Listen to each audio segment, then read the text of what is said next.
Queridos amigos e queridas amigas, sejam bem-vindos mais uma vez ao canal Espiritismo, Estudos para a Vida e ao nosso estudo sobre o Evangelho segundo o Espiritismo.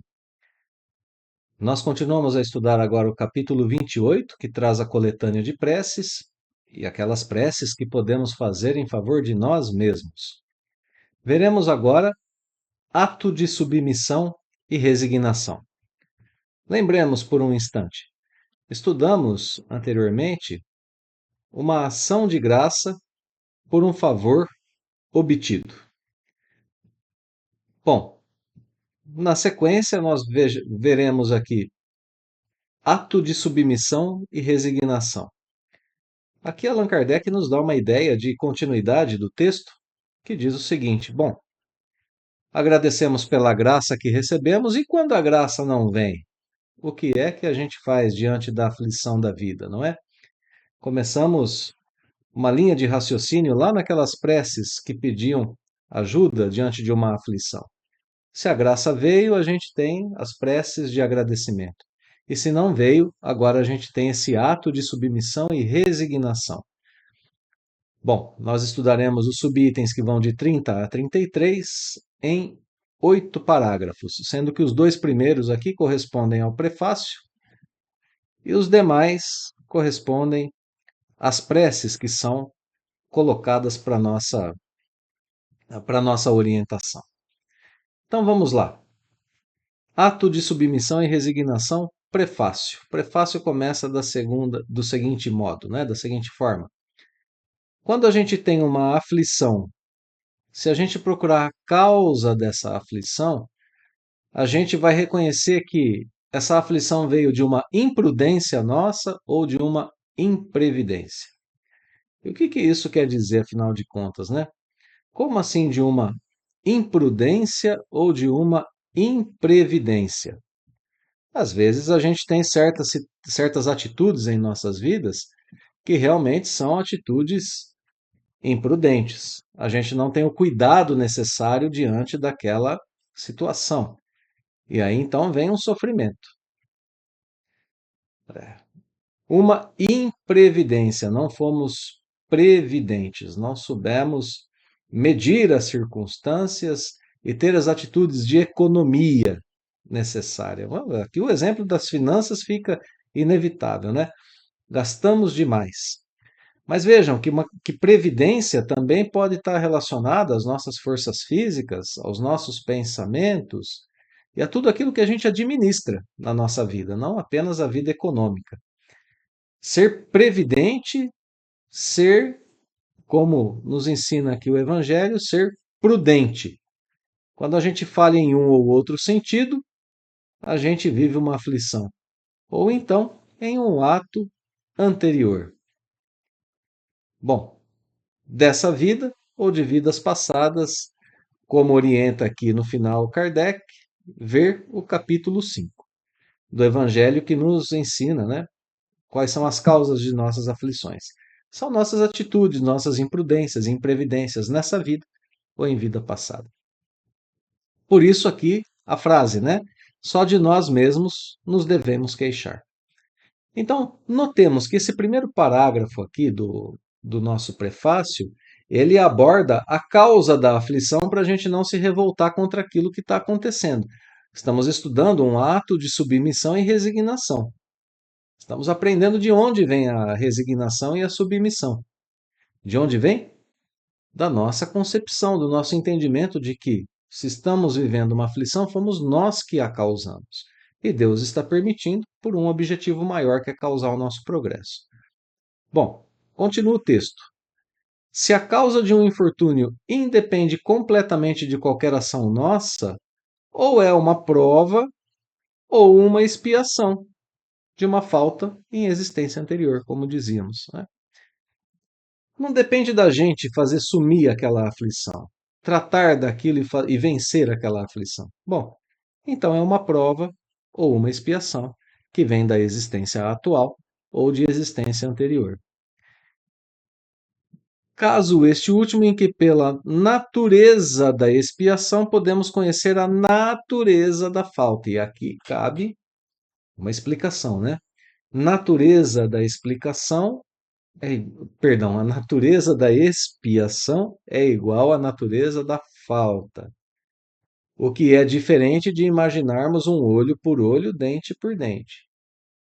Pensemos assim: eu fui um assassino em vidas anteriores, nessa vida agora eu tenho que ser assassinado, então. É assim? Não, não é assim. A natureza daquilo em que estamos envolvidos. Por exemplo, eu vivo grandes aflições em cuidar da vida dos outros. Eu sou um cuidador, eu sou um enfermeiro, eu sou um médico. E estou vivendo grandes aflições dentro dessa minha profissão. Ela tem sido para mim muito difícil, ela tem sido imposta, não consigo sair disso. Natureza da expiação. Qual é a natureza da minha expiação? Estou cuidando da vida alheia. Qual foi a natureza da minha falta? Eu negligenciei a vida alheia. Olha só como que o espírito passa a se conhecer pela natureza daquilo que ele vive, pela natureza da sua aflição. E assim ele passa a ser resignado, ele passa a ser submisso à vontade de Deus, porque ele reconhece naquela situação aflitiva um modo de resgate de suas faltas, um modo de reparação à ofensa que ele fez às leis divinas e ao seu próximo. Então, ele reconhece a si mesmo em algo que explica o seu sofrimento e que explica inclusive a utilidade do seu sofrimento. Que prefácio belíssimo aqui nesse começo, né? Que explicação maravilhosa que a gente tem com Kardec aqui. Parágrafo 2. Na nossa aflição, a gente só vê geralmente o presente, a gente é imediatista, né? A gente vê a aflição, sente a aflição e quer se livrar dela rapidamente. A gente não vê as consequências depois que serão favoráveis. Por exemplo, a reparação, como eu dizia há pouco, né? Olha a frase que vem na sequência. Muitas vezes, o bem é consequência de um mal passageiro, como a cura de uma enfermidade é o resultado dos meios dolorosos que se empregam para combatê-lo. Aqueles que fazem tratamentos para doenças altamente perigosas, né, tratamentos invasivos, sabe que um tratamento invasivo é um tratamento necessário. Às vezes ele é doloroso, mas ele acaba com a doença. Ele elimina a enfermidade. O mesmo com nossas aflições, sejam elas materiais ou morais. A gente precisa ter esse olhar. Vencida a aflição sem queixa, sem revolta, sem queixa e sem revolta, resignação e submissão. Revolta não, submissão. Queixa não, resignação, né? Então, se a gente viver dessa forma, a aflição é proveitosa para a gente. Vem um bem decorre dessa aflição. Mesmo que não seja um bem presente, mesmo que a gente veja esse bem só no futuro. No mínimo, a gente ganha fortalecimento moral e espiritual para lidar com esse tipo de situação. Frase final aqui, ou quase frase final, né? Submeter-nos à vontade de Deus, suportar com coragem as tribulações da vida, se queremos que elas nos sejam levadas em conta e que nos possam aplicar essas palavras do Cristo. Bem-aventurados os que sofrem. Que aprendemos lá, né, no capítulo 5 do Evangelho, que não são bem-aventurados todos os que sofrem, não são aventurados porque sofrem. São aventurados porque sofrem, porque sabem as causas do seu sofrimento, porque sabem como atravessar esse sofrimento em submissão e resignação e assim vão colher os frutos desse sofrimento, que são o progresso, a experiência, a coragem renovada, a fé fortalecida, a esperança no futuro. Então vamos agora às preces, né? Primeira prece. Meu Deus é soberanamente justo. Primeira coisa, a gente reconhece a justiça de Deus na nossa aflição. Todo sofrimento nesse mundo após de ter sua causa e sua utilidade, exatamente o que a gente aprendeu agora no prefácio, né? Aceito a aflição que acabo de experimentar como expiação de minhas faltas passadas e como prova para o futuro. Olhar do espírito imortal. Reconhece o passado, sabe o que virá para o futuro. Depois de conversar com Deus, conversa com os bons espíritos.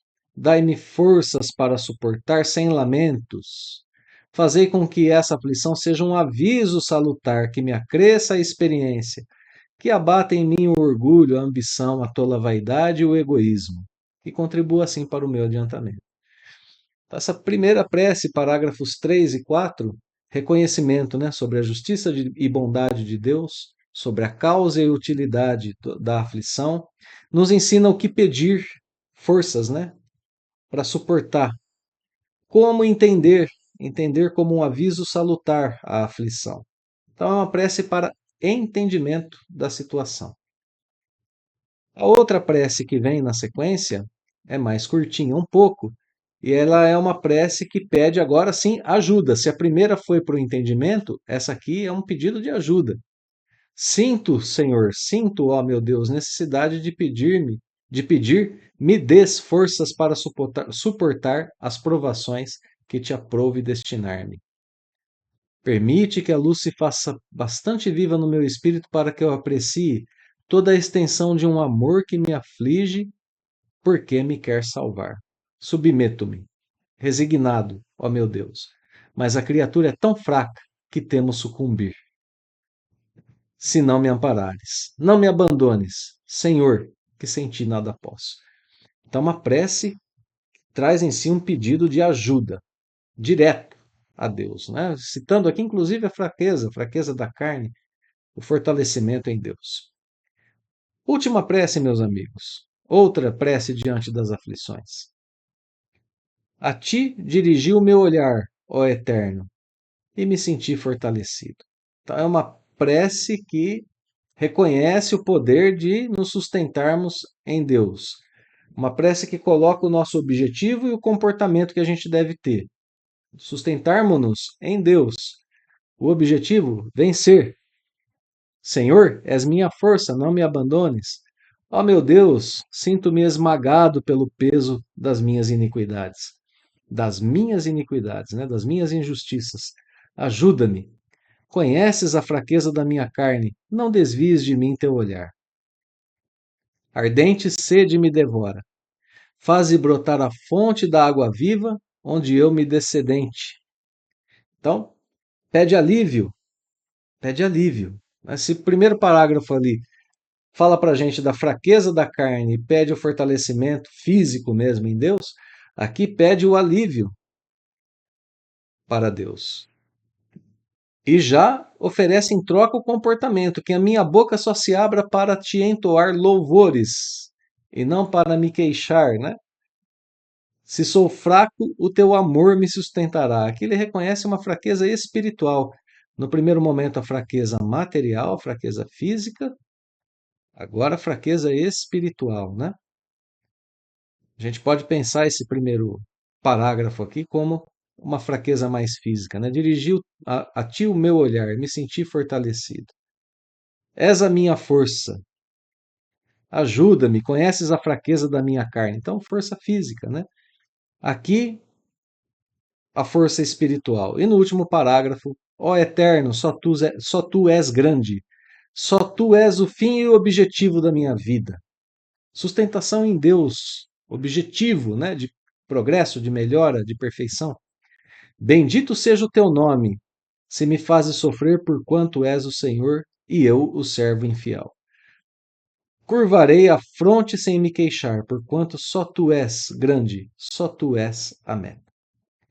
Então, assim a gente encerra as preces, né, para quando a gente não conhece, não, para quando a gente não consegue, perdão, aquela graça que pedimos, aquele favor que pedimos a Deus diante da aflição e a aflição não foi embora.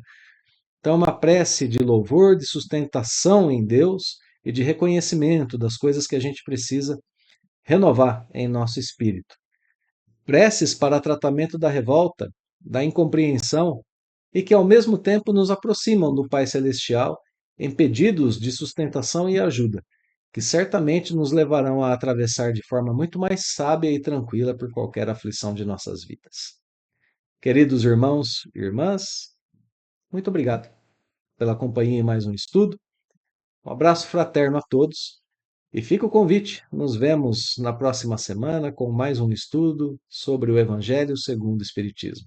Até lá.